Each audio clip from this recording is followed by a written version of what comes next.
वाले, तो मेरे उत्तर दो। महाराज तीन ऐसे भक्त हुए हैं जिन्होंने भगवान से अड़ करके प्रश्न किए हैं, काली, बाली और बलि। बलि और काली, कालियानंद और बाली, तीनों ने प्रश्न किए और तीनों में ऐसे प्रभु रीझे।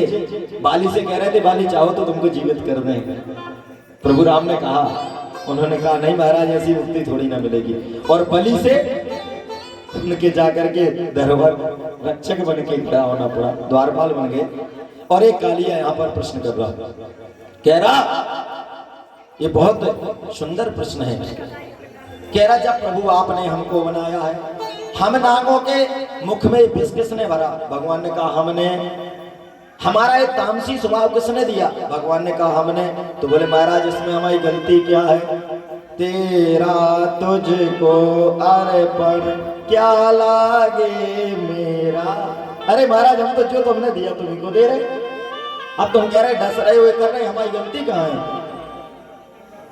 भगवान ने समझाया कि सुनो, हमने जो दिया है उसका तात्पर्य यह नहीं कि तुम सब जगह विष वमन करो। हमारी गैया मैया का यहाँ विष वाला जहर एक सारा आपने जमुना जी का पानी विषाक्त कर दिया और इसको पी करके गैया मैया बेहोश हो रही है, मृत्यु को पा रही है। आपने सारा यहाँ का वातावरण प्रदूषित कर दिया।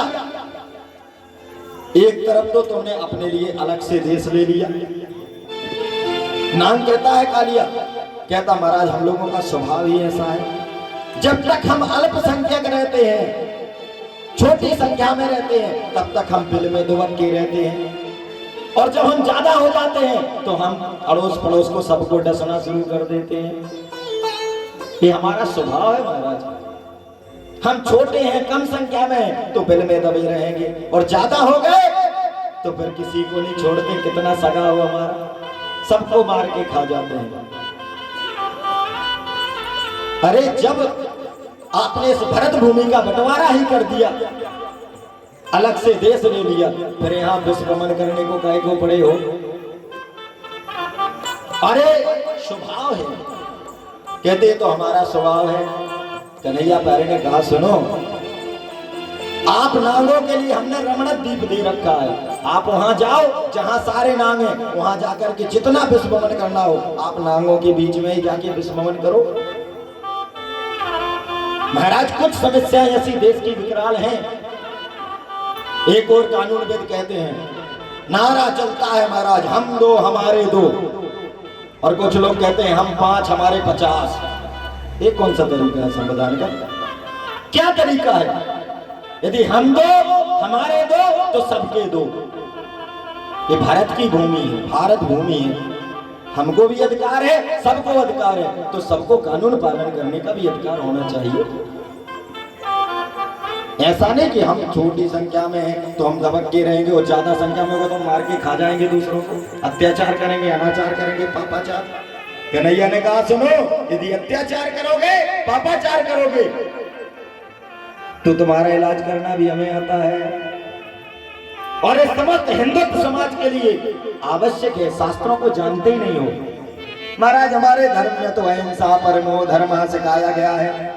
पूरा श्लोक आज तक जाने ही नहीं कि अहिंसा परमो धर्म की रक्षा करने के लिए यदि हिंसा भी करनी पड़ जाए तो आवश्यक होती है और की जाती है। पागल कुत्ता पीछे पड़ जाएगा, क्या करोगे? हाथ जोड़ोगे, पैर पड़ोगे, भैया जी नमस्ते, आप पागल हैं, काट लेगा, चीथड़े उड़ा देगा तुम्हारे। यदि कुत्ता पागल है तो डंडा से मारा जाएगा, और डंडे से नहीं सुधरा तो बंदूक से मारा जाएगा। इंसान को इंसानियत से समझाया जा सकता है, दैत्यों को नहीं। मर्यादा पुरुषोत्तम राम थे, सर्वाधिक मर्यादाओं का जिन्होंने पालन किया, और वन को गए। क्या मांगा था? कैकेयी ने क्या कहा था? तापस वेश विशेष उदासी 14 बरस राम वनवासी। किस में जाना? तपसी के वेश में जाना, 14 बरस वनवास में जाना। महाराज तपसी के वेश में जब जाना था और वनवास में जाना था, फिर धनुष बाण की क्या जरूरत थी? बोलो, मर्यादा पुरुषोत्तम थे राम। धनुष बाण इसलिए थे कि जो रास्ते में ताड़का जैसी दुष्टा कुल्टा मिलेंगी वो स्त्री जाति, स्त्री नहीं, स्त्री के रूप में है लेकिन स्त्री नहीं है। स्त्री के अंदर ममता होती है, जो दूसरों को खा जाती है वो स्त्री थोड़ी है, स्त्री के रूप में दैत्य है, राक्षस है। इसलिए लोग अनेकों बार भ्रम में आ जाते हैं। हनुमान जी महाराज बंदर के रूप में है, क्या बंदर है? ये सारे जितने बंदर है सब हनुमान जी बन जाते हैं, बंदर के रूप में है, लेकिन हनुमान जी महाराज बंदर नहीं है। काक विष्णु जी काक के रूप में है, लेकिन गौआ नहीं है वो। तो महाराज जो दैत्य है, राक्षस है, उनके लिए राम जी ने क्या रखा था? धनुष बाण, और प्रयोग करना पड़ा। जब मर्यादा पुरुषोत्तम राम को धनुष बाण रखना पड़ा, तो तुम हिंदुओं को अपने अस्तित्व बचाने के लिए, माँ बहन बेटियों की लाज बचाने के लिए, बच्चों की रक्षा करने के लिए तुम अस्त्र शस्त्र क्यों नहीं रख सकते हो? और यदि तुम लोग अपनी बहन बेटियों की, अपने बच्चों की लाज नहीं बचा सकते, अपनी बेटियों की सुरक्षा नहीं कर सकते हो, तो लानत है तुम्हें, तुम धर्म के बारे में कुछ नहीं जानते।